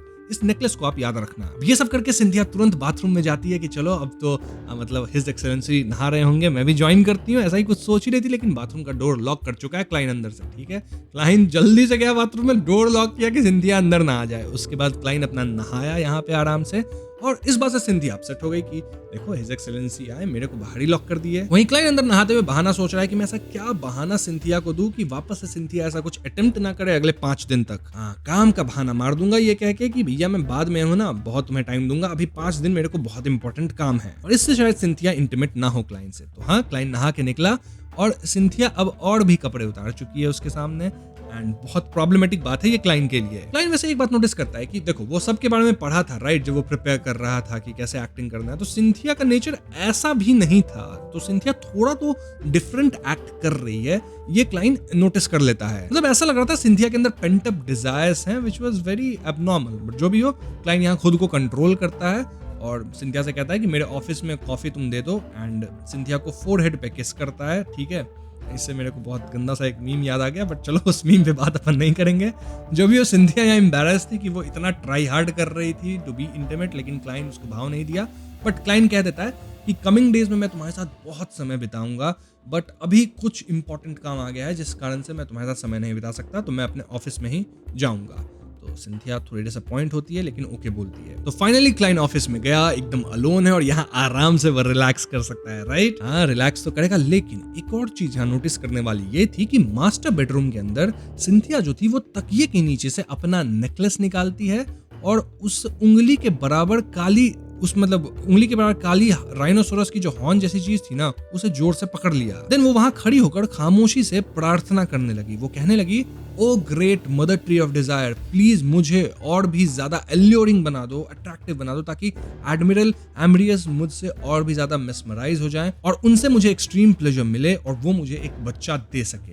अब वो किसको प्रे कर रही है वो ध्यान दो, great mother tree of Dzire. ठीक है, यहीं से प्रॉब्लम क्लाइंट को आने वाली है, जो कि आपको अभी थोड़ी देर में पता चलेगा। वहीं क्लाइंट की बात की जाए तो क्लाइंट अपना ऑफिस में बैठा हुआ है, यहीं उसको सोना है और नींद भी आ रही है। तो सोचता है चलो ऐसा करते हैं कि फेसलेस का पावर यूज करके इस तरह से एक्ट किया जब उसका आंख ओपन है, लेकिन एक्चुअली में वो सो रहा था। और क्लाउन पावर की मदद से वो अपने आप को सिटिंग पोजीशन में ही एकदम जो है ना सुलाने वाले थॉट में ले गया ताकि आराम से सो सके। और इस तरह से क्लाइंट सो गया, लेकिन जो देखेगा उसे लग रहा होगा कि वहां पे बैठे हुए हैं एम्ब्रियस और वो कुछ काम कर रहे हैं। ठीक है, अब मिडनाइट में क्लाइंट को एक ड्रीम आता है जिससे उसका नींद खुला और क्लाइंट क्लियर समझ जाता है कि कोई उसको डीप स्लम्बर में फोर्सफुली पुल करना चाह रहा है, मतलब एक ड्रीम के अंदर। And this was a little bit different, क्योंकि ऑर्डिनरी जो ड्रीम इन्फिल्ट्रेशन होता है क्लाइंट का, वहां पे क्लाइंट अपना ल्यूसिडिटी मेंटेन कर पाता है, कुछ भी कर पाता है, साथ ही वो ड्रीम से जब चाहे निकल भी सकता है। यहाँ वो ल्यूसिडिटी मेंटेन कर पा रहा है, लेकिन ड्रीम से वो चाह के भी निकल नहीं पा रहा था। एनीवेज, कंट्रोल तो कर ही पा रहा है अपने बॉडी को क्लाइंट। तो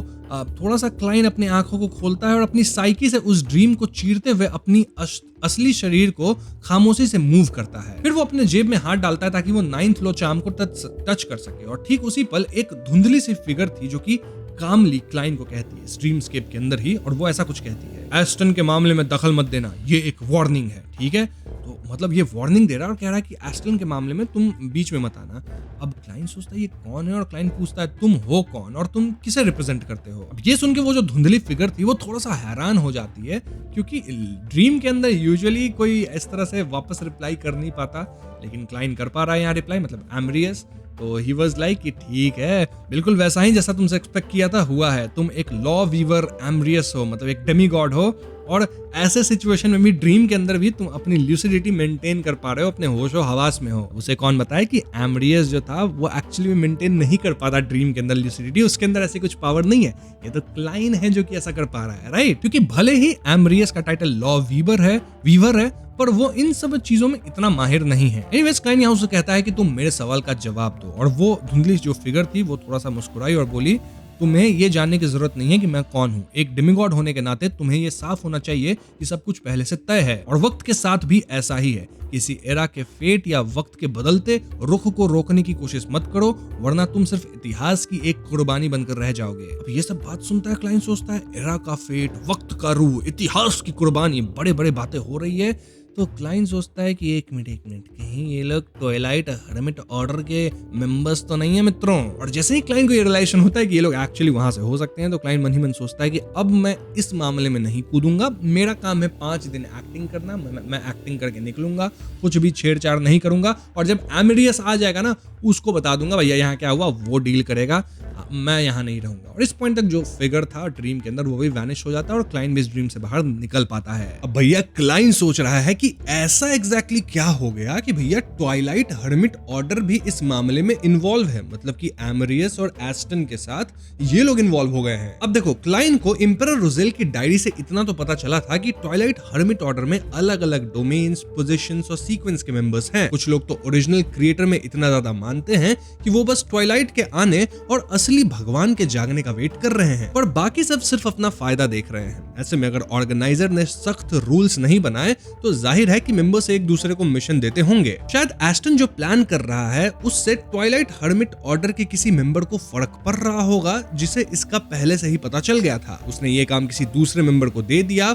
और ट्रेंड ऑफ द टाइम्स के बहाना बनाकर एमरियस को वार्निंग दे दी। अगर इस लॉजिक से देखें तो ये छुपा हुआ मामला काफी इंटरेस्टिंग हो सकता है। ऐसे भी ट्वाइलाइट हर्मिट ऑर्डर के लेवल को देखते हुए लॉ वीवर जो अपना एमरियस है, जो कि शायद एक सीक्वेंस 4 होगा, और वो कोई बड़ा टारगेट नहीं है, क्योंकि हम सब जानते हैं कि ट्वाइलाइट हर्मिट ऑर्डर कितना स्ट्रॉन्ग ऑर्गेनाइजेशन है। क्लाइन को तो ये तक शक था कि ट्वाइलाइट हर्मिट ऑर्डर 3 या उससे ज्यादा एंजल्स तक को अपने पास रखा होगा, जो कि बाकी 7 चर्चेस से कहीं ज्यादा पावरफुल है। बट द क्वेश्चन इज कि ट्वाइलाइट हर्मिट ऑर्डर इतना सब के बाद भी डायरेक्ट एक्शन क्यों नहीं ले रही? देखा जाए तो बस आके वार्निंग देके गई। बैकलैंड में जब क्लाइन था और वहां कोई एंजल अगर दिख जाता, मतलब समझ लो सीक्वेंस 2 या 1 पे, तो वो तो काइंड ऑफ ऐसा है कि भगवान ही खुद जमीन पे उतर गए, राइट? इसीलिए वहां ड्यूक नीगन से निपटने के लिए उन्होंने थोड़ा घुमा फिरा कर और डिस्क्रीट तरीका अपनाया था। लेकिन ये तो ओरावी आइलैंड है, राइट? तो यहाँ तो हाई सीक्वेंस बियॉन्डर्स भी नहीं रहते, तो यहाँ तो भैया आराम से किसी को उतारो, डेमीगॉड तक को उतारो, मामला साफ करो, फिर ये वार्निंग वाला खेल क्यों? तो शायद ये इसलिए हो सकता है क्योंकि ट्वाइलाइट हर्मिट ऑर्डर जो है वो अपनी जो सीक्रेसी है उसको मेंटेन करना चाहती है। वो जब तक एकदम जरूरी ना हो ना तब तक वो ब्रूटल स्टेप्स नहीं लेती है। तो अगर वार्निंग से काम चल रहा है तो क्यों नहीं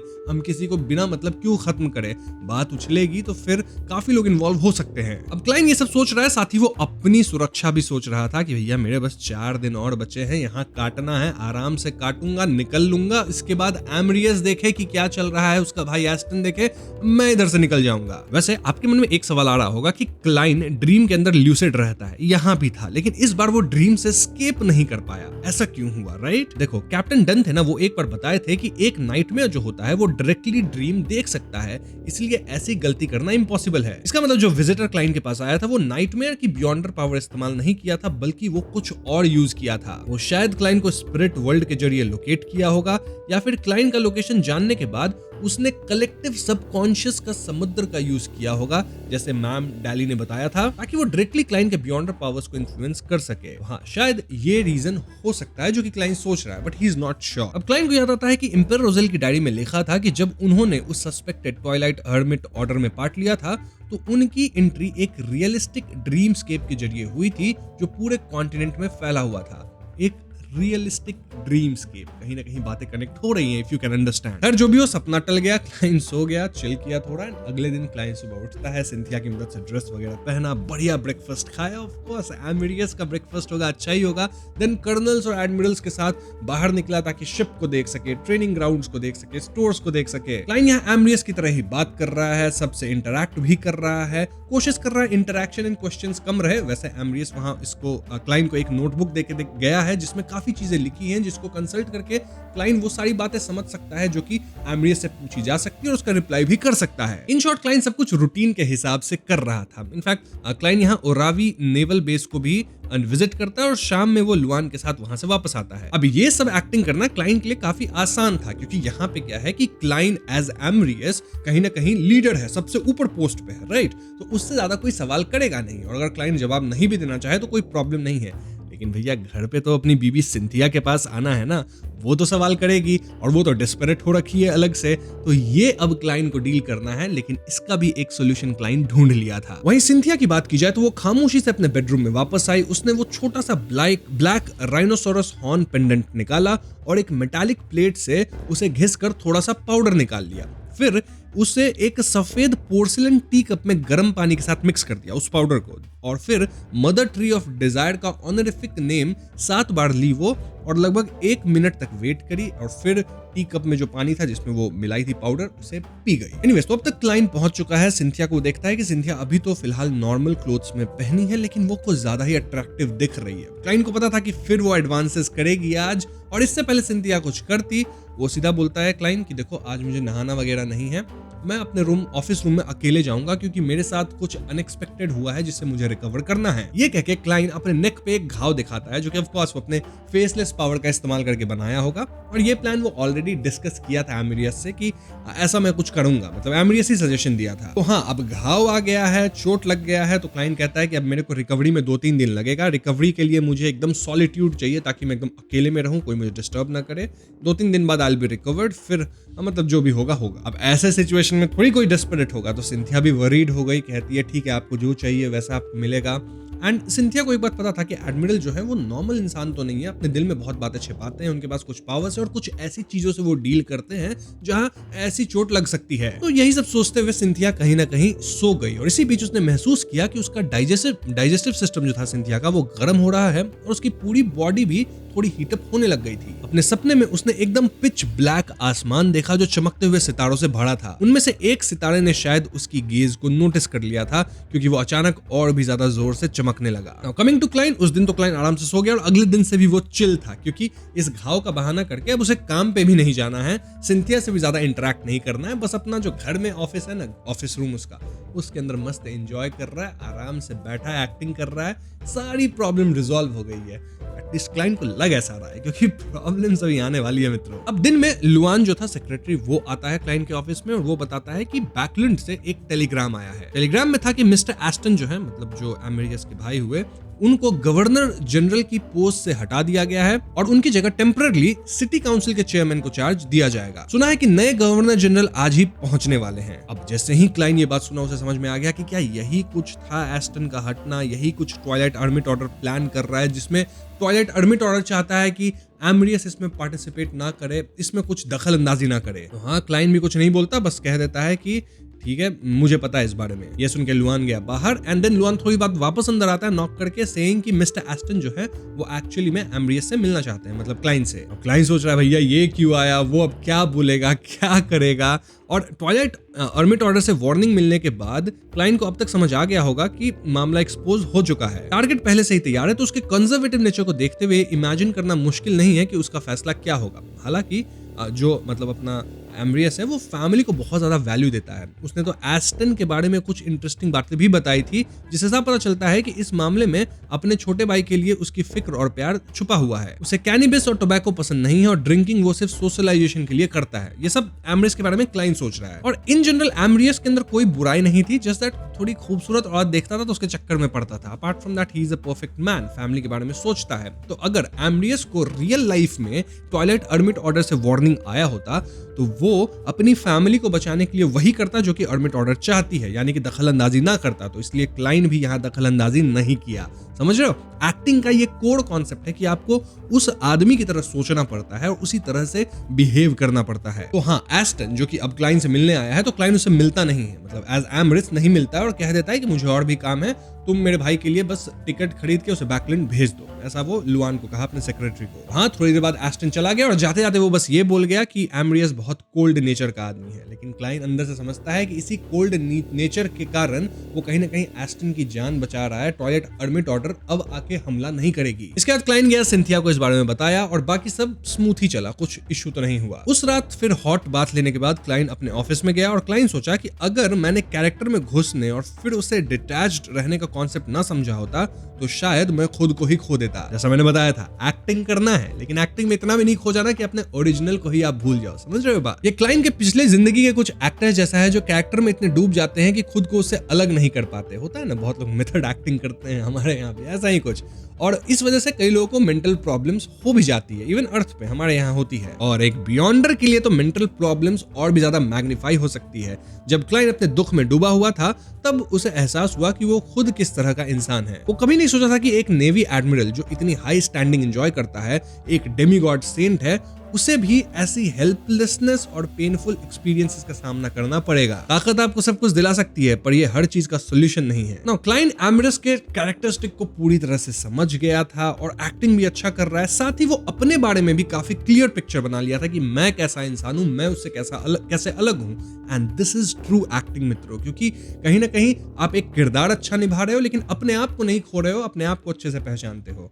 सो यस, यही सब सोचते हुए क्लाइंट कहीं ना कहीं सो गया। अब मास्टर बेडरूम में सिंथिया भी सो रही थी और सबकॉन्शियसली होता है ना, सोते हुए आप स्क्रैच करते हो, वैसे ही वो अपने स्किन को स्क्रैच करती है, लेकिन जहां स्क्रैच की वहां लिटरली एक रेड लाइन बनता है और टाइनी बम्प्स आ गया उसके फेस पे। अपने सपने में वो इल्यूजरी और सरियल कॉस्मोस देखी और साथ ही वो चमकता हुआ सितारा भी जो उस पर अपनी रोशनी डाल रही थी। सिंथिया की विजन धीरे धीरे उस सितारे की तरफ खींचती चली गई और अब वो उस स्टार को साफ साफ देख पा रही थी। उधर क्लाइंट को एक अजीब ड्रीम आया जिससे वो उठा। अब ध्यान से सुनना क्या ड्रीम है, ठीक है, बहुत खतरनाक है। तो सबसे पहले तो क्लाइंट ड्रीम के अंदर सिंथिया जो है उसके साथ कर रहा था घपाघप। इतना काफी नहीं था तो क्लाइंट अपने ड्रीम में डीमनेस ऑफ प्लेजर शैरन को देखा, जो फिर मिस शैरन जो थी वो मिस बॉडीगार्ड उसको देखा, मिस जस्टिस तक को देख लिया, मतलब जो अपनी ऑर्डरी है, देन ट्रेसी चीक को देखा, ट्रेसी को देखा। बेसिकली हर एक जो खूबसूरत औरतों से आज तक क्लाइंट मिला है सबको अपनी ड्रीम में देखा और सब कपड़े नहीं पहनी थी। और यहाँ क्लाइंट खुद को प्लेजर के हवाले कर दिया, सबके साथ यहाँ इंटीमेट हो रहा था। समझ जाओ, इससे ज्यादा मैं नहीं बता सकता क्या हो रहा था उधर। नाउ क्लाइंट को ऐसा ड्रीम आना एक सीयर को, ये एक नॉर्मल बात नहीं है। क्लाइंट को बहुत ही खतरनाक ड्रीम आया था, इतना खतरनाक कि क्लाइंट का निकल गया। ये भी आप समझ जाओ, इससे ज्यादा मैं नहीं एक्सप्लेन कर पाऊंगा क्योंकि फिर बहुत दिक्कत हो जाएगी। तो एनीवेज आप समझ सकते हो कि क्लाइंट के साथ यहाँ क्या हुआ होगा। एटलीस्ट लड़के तो समझ ही रहे होंगे। ऐसे में क्लाइंट को तुरंत अपना पैंट वैंट चेंज करना पड़ा, ड्रेस चेंज करना पड़ा और क्लाइंट समझ गया कि यहाँ कुछ तो गड़बड़ है। तो ऐसे में क्लाइंट क्रीपिंग हंगर पहना और साथ में 9th चार्म था ना, वो भी लेके निकलने का सोचा बाहर। ना अपने ऑफिस के डोर के पास जैसे ही क्लाइंट पहुंचता है, बाहर से उसको अजीब आवाजें आ रही है, मोर्निंग की आवाज, कोई कुछ चिल्ला रहा है उसकी आवाज, किसी के चिल्लाने की आवाज, अजीब अजीब आवाजें। क्लाइंट को ऐसा फील हो रहा है कि अगर इतना कुछ हो रहा है तो कोई बॉडीगार्ड होना चाहिए ना, बाहर इतने सारे बॉडीगार्ड है, कोई नहीं आ रहा बॉडीगार्ड। और क्लाइंट पूरी तरह से परेशान है क्योंकि रोज क्लाइंट जब अपने विला में घर में घूमता था तो वो अपने स्पिरिट विजन से चेक करता रहता था, कुछ प्रॉब्लम नहीं होती थी। तो अचानक एक रात में इतनी सारी प्रॉब्लम्स आई कैसे? क्लाइंट यहाँ 9th चार्म को टच करके ऑरा जो था अपना वो एक्सटेंड करता है और डोर को ओपन करता है हिम्मत करके देखने के लिए कि बाहर हो क्या रहा है। एक स्टेप आगे बढ़ने से पहले ही वो देखता है कि उसके सामने एक रेड वेस्ट वाला अटेंडेंट बैठा था। उस अटेंडेंट के सामने ढेर सारा पका हुआ और कच्चा खाना रखा था, जैसे steak, mutton, dragon bone fish, ओरावी लॉबस्टर, बहुत कुछ। ठीक उसी वक्त उस अटेंडेंट ने एक बड़ी सी मछली उठाई जो शायद अभी तरपना बंधी हुई थी, मतलब कच्ची मछली। देन वो उस क्लाइंट की तरफ देखा और स्माइल देते हुए कहता है कि मुझे आपके खाने से बहुत जलन थी एडमिरल। अब ये जो अटेंडेंट था उसका जो पेट था वो पहले जैसा नहीं था, पेट इतना फूला हुआ था जैसे वो 7-8 महीने का प्रेग्नेंट हो, इतना खा लिया था। देन वो अटेंडेंट ये कच्ची मछली को उठाया और सीधा खा गया, घटक गया एकदम से। फिर वो अजीब तरह से चबा रहा था, इसको पागलों की तरह खा रहा था और खाए जा रहा था, तभी तो उसका पेट इतना ज्यादा फूल गया है। एंड ये सोच के क्लाइंट समझ गया कि देखो ये तो अपना मेंटल बैलेंस खो चुका है, खाए जा रहा है। एंड अगर आपको याद हो तो क्लाइंट अभी यहाँ पे एक्ट करने आया, राइट, एमिरियस की जगह। इससे पहले एक दूसरा आदमी आने वाला था जो कि ओवर ईट करके फट गया था, याद है आपको? क्या उसके साथ भी ऐसा ही कुछ हुआ जो कि यहाँ फिलहाल हो रहा है? यही क्लाइंट सोचते हुए आगे बढ़ता है। अब आगे क्लाइंट और भी अजीब दृश्य देखता है। जितने भी घर में मेड सर्वेंट्स थे ना, वो सब एक दूसरे में लगे हुए थे। अब क्या लगे हुए थे वो आप समझ ही रहे होगे मैं क्या बोलना चाह रहा हूँ। और एक जो मेड सर्वेंट थी वो चिल्ला रही थी, मतलब इसी सब कॉम्प्रोमाइज पोजीशन के बीच, कि मुझे प्रेज करो। एंड क्लाइंट समझ जाता है कि वो औरत हमेशा चाहती थी कि उसको उसके काम को एक्नॉलेज किया जाए, ये उसका डिजायर था, वो हो रहा है। तो यहाँ पे जिसका जो डिजायर था ना वो एक्सट्रीम पे चला गया था, समझ रहे हो बात? जैसे जिसको खाना चाहिए तो वो पागलों की तरह खाया जा रहा है, जिसको चाहिए था कि मतलब इंटीमेट होना है तो वो पागलों की तरह इंटीमेट हो रहा है, जिसको चाहिए था कि मुझे सब एक्नॉलेज करे तो वो वैसा मांग रही है। और हर कोई अपने डिजायर को रोक नहीं पा रहा, उसमें लगा पड़ा है। वाइल्ड घपाघप चल रहा है यहाँ मित्रों, समझ रहे हो? और घपाघप के अलावा और भी बहुत कुछ चल रहा है। क्लाइंट को समझ नहीं आ रहा है क्या हो रहा है, उसको ब्लड की स्मेल आती है एंड सेंसेशन ऑफ प्लेजर उसके अंदर भी कहीं ना कहीं आ रही थी। एंड देन सामने वो लूना को देखता है जो कि मास्टर बेडरूम की तरफ देख रहा था। क्लाइंट भी मास्टर बेडरूम में देखा जिसके अंदर होती कौन है? सिंथिया। और यहाँ वो सिंथिया को नहीं देखता है, रादर एक 3 मीटर का कुछ स्ट्रक्चर, ट्री जैसा स्ट्रक्चर देखता है जो कि फेयर स्किन था, उसका इंसानी स्ट्रक्चर था जिसके अंदर से ट्री निकल गया हो मानो। 3 मीटर लंबा, उसकी सरफेस पे ब्राउनिश ग्रीन लंप्स उग रहे थे जो बिल्कुल पेड़ की जो ट्री वॉट्स होते हैं ना उसकी तरह दिख रहे थे। कुछ हिस्से फटे हुए थे जहां से फूलों जैसे दिखने वाले ऑर्गन्स बाहर निकल रहे थे। उसने देखा कि बॉडीगार्ड्स और मेल अटेंडेंट्स उसके चारों तरफ जमा थे, कुछ खड़े थे तो कुछ घुटनों के बल बैठे थे, और कोई कर रहा था अजीब अजीब काम, समझ जाओ क्या, और कोई हवा में फ्लोट कर रहा है। ये सब जो थे ना, जो ट्री से ऑर्गन्स निकल रहे हैं काइंड ऑफ, उसके साथ मेट कर रहे थे। अब इससे क्लियरली मैं नहीं बता सकता, ठीक है। और यहाँ का क्या माहौल होगा, क्या क्लाइंट को देखा, वो आप समझ सकते हैं। बहुत ही अजीब था जो कुछ भी था, और यहीं से बहुत अजीब मोनिंग ग्रंटिंग साउंड्स निकल रही थी। और बाकी जो बॉडीगार्ड्स और मेड सर्वेंट्स थे वो कारपेट पे यहाँ वहां बिखरे हुए थे, और समझ जाओ एक दूसरे के साथ क्या कर रहे होंगे। इसके साथ ही उस लंबी और गोरी बॉडी से ट्री वॉट्स और फ्लावर्स उग रहे थे, और भारी भारी ब्राउन ब्रांचेस बाहर निकलकर वहां मौजूद हर एक इंसान के साथ मतलब वो गंदे काम कर रही थी। अब ये ट्री है कौन इतना 3 मीटर लंबा? ऑफ कोर्स ये सिंथिया थी दोस्तों। जी हाँ, सिंथिया म्यूटेट हो चुकी है, और यहाँ क्या चल रहा है वो भी आप समझ ही गए। अब यहाँ सिंथिया क्लाइंट को देखती है जो कि अभी एमिरियस के रूप में है, और वो कहती है, एडमिरल मुझे आपके साथ बच्चा करना है। अब ये सीन कितना हॉरर हो सकता है ये आप सोच ही सकते हो, लेकिन क्लाइंट इस सब में एक्सपीरियंस्ड है। मेगोस को देखा था ना वो फर्स्ट बुक में, तो क्लाइंट को पता था यहाँ पे क्या खेल हो रहा है, कुछ बहुत बड़ी पावर है जो कि ये सब कर रही है। और इस पॉइंट पे क्लाइंट को फर्क नहीं पड़ रहा था कि वो एक्सपोज हो जाएगा।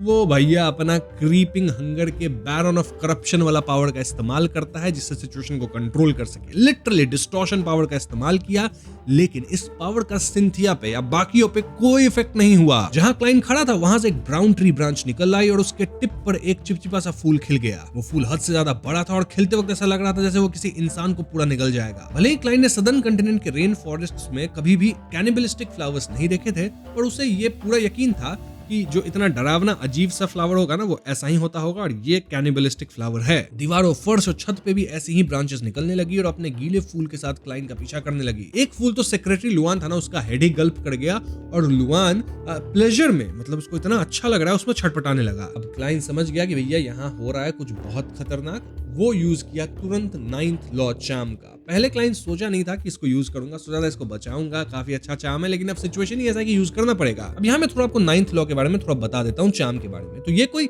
जनरल प्रोहिबिशन नहीं लगा सकता, इसलिए क्लॉज का बिल्कुल स्पेसिफिक होना जरूरी था। एग्जाम्पल के लिए वो किसी एरिया में सारी बियॉन्डर पावर्स को बेअसर नहीं कर सकता था, पर किसी एक स्पेसिफिक बियॉन्डर पावर को नलिफाई या खत्म जरूर कर सकता था। इसका पूरा फायदा उठाने के लिए क्लाइंट को बहुत ध्यान से ऑब्जर्व करना है और सही जजमेंट लेना है, ताकि वो किसी स्पेसिफिक चीज को बंद कर सके और सिचुएशन कंट्रोल कर सके। मोरओवर, अगर इस 9th लॉ चार्म ने ऐसा माहौल नहीं बनाया जिससे क्लाइंट इस मॉन्स्टर को मार सके, तो भैया तुरंत इसकी मदद से क्लाइंट को विला से बाहर भागना होगा, क्योंकि क्लाइंट इनसे नहीं निपट सकता है। This is much more powerful than clients level. Client को का सैलरी इतना नहीं है कि भैया इन सबसे निपट सके, अभी के मॉडर्न भाषा में ऐसे बोलते हैं। तो हाँ, क्लाइंट यही प्लान कर रहा था कि वो भाग जाएगा और मौका पाके वो सिंथिया को बाहर खींच लेगा और उसे प्रार्थना करने का मौका देगा। फिर ग्रे फॉग के ऊपर से सी गॉड सेप्टर का यूज करके इस पे हमला कर देगा, पूरा बिजली गिराएगा और इससे ही खत्म करेगा। मतलब ऐसा क्लाइंट सोच रहा है, लेकिन पहले वो 9th लॉ चार्म को यूज करके देखना चाहता था। बस फिर क्या था, फाइनली इस 9th लॉ चार्म का यूज करता है। एंशिएंट अर्मेस में क्लाइंट बोलता है लॉ,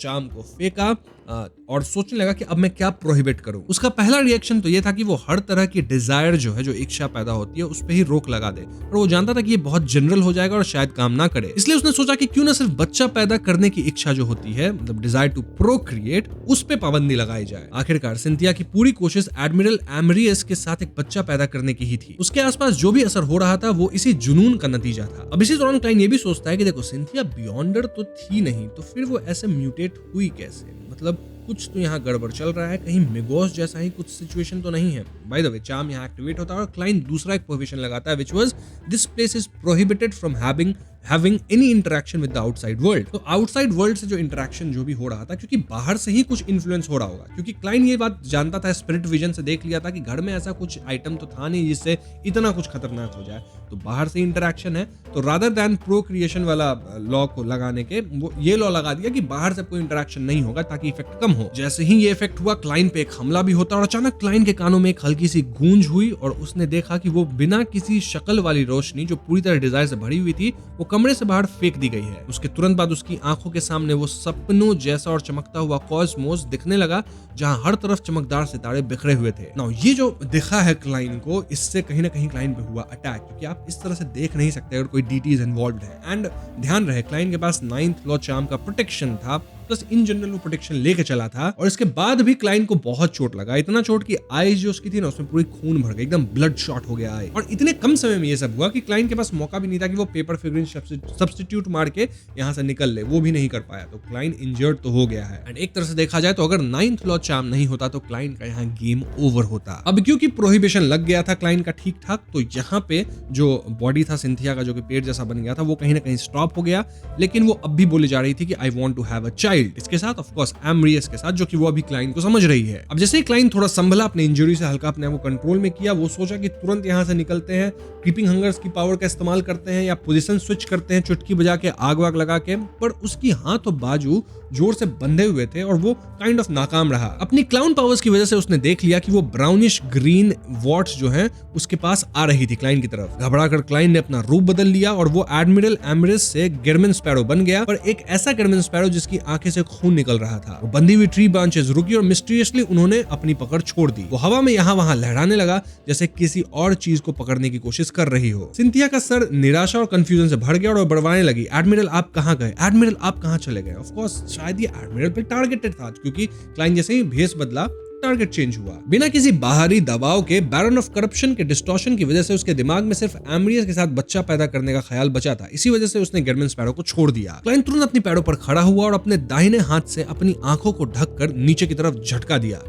जिससे वो खौफनाक जख्म खिसक कर उसके बाएं कंधे पे आ गया। ऑफ कोर्स वो डैमेज ट्रांसफर किया है यहाँ। जैसे ही उसका लेफ्ट आर्म जो था, बाया कंधा, वो जख्मी हुआ, क्रीपिंग हंगर एक पवित्र और चमकती हुई रोशनी से भर गई। क्लाइन ने मांस और खून के उस ढेर में सिंथिया के सर को बड़ी हमदर्दी से देखा और अपने बाजू फैला दिए। मतलब समझ रहे हो, लाइट वाला जो अटैक होता है क्लाइन का, वो मारा। और इससे होगा क्या, ऑफ कोर्स आसमान से जो होली फ्लेम है वो गिरती है, जो कि एक प्योर लाइट के पिलर के चारों तरफ घूम रही थी, और उसने उस मांस के ढेर वाले मॉन्स्टर को पूरी तरह अपने अंदर लपेट लिया। इससे जिस सपोर्ट को लेके खड़ी थी ना वो, मतलब सिंथिया, उसका बॉडी कहीं ना कहीं सपोर्ट मिस किया और बॉडी मेल्ट होना शुरू हो गया। अब वो सिंथिया नहीं है, मॉन्स्टर बन गई है, लेकिन जो भी है वो मेल्ट हो रहा है। इस पॉइंट पे सिंथिया को फाइनली रियलाइज होता है कि उसके साथ एक प्रॉब्लम हो गया है। एंड देन एडमिरल, जो कि क्लाइन था, वो बोलता है कि आगे से तुम जो है ना स्ट्रेंज आर्टिफैक्ट्स या रिलीजन से कांटेक्ट मत करना। ऐसा सिंथिया को वो सजेशन देता है। बट ऑफ कोर्स सिंथिया तो अब म्यूटेट हो चुकी है, बच नहीं सकती, बट बोलने की बात थी, बोल दिया। और क्लाइन यह सोच ही लेता है कि यहाँ जो कुछ भी हुआ है सिंथिया के साथ, ये प्लान के तहत हुआ है, कोई कल्ट करवाया है किसी आर्टिफैक्ट के थ्रू, ऐसा ही कुछ है। अब ये सब सुनकर सिंथिया भी क्लियरली बता देती है कि वो किसको प्रे कर रही थी, and it's the mother tree of Dzire. और उसको ये सब हुआ है नेचुरिज्म सेक्ट से। नेचुरिज्म, NATURISM, नेचर, नेचुरिज्म या नेचुरिज्म, जो बोलो वही सेक्ट है। सिंथिया यहाँ गिड़गिड़ाती है कि I don't want to die, save me.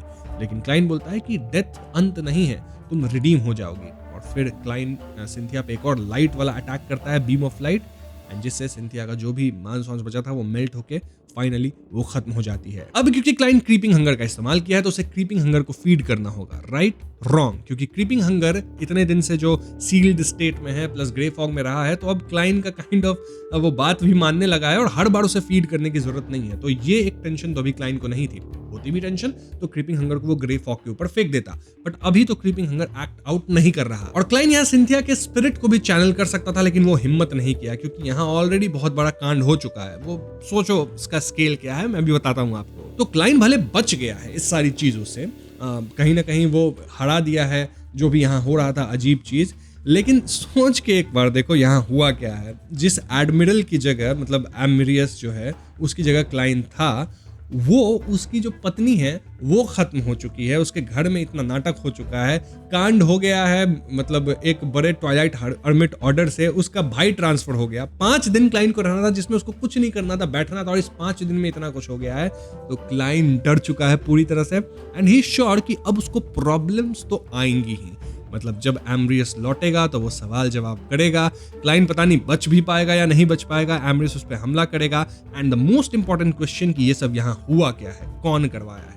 Well, इन सारी बातों का जवाब आपको अगली वीडियो में मिलेगा, क्योंकि अगेन मैं अभी छोटी वीडियोस बना रहा हूँ, बट डोंट वरी, वीडियोस छोटी छोटी ही लेकिन आती रहेगी। और 15 तारीख के बाद मैं कॉम्पनसेट करूंगा एक 5 घंटे की वीडियो के साथ, ठीक है? तो अपन मिलेंगे 15 तारीख के बाद बढ़िया से, लेकिन उस बीच में 1-2 और वीडियो आती रहेगी। ये सारी जो गुत्थी है छोटी-मोटी वो सब सुलझती रहेगी।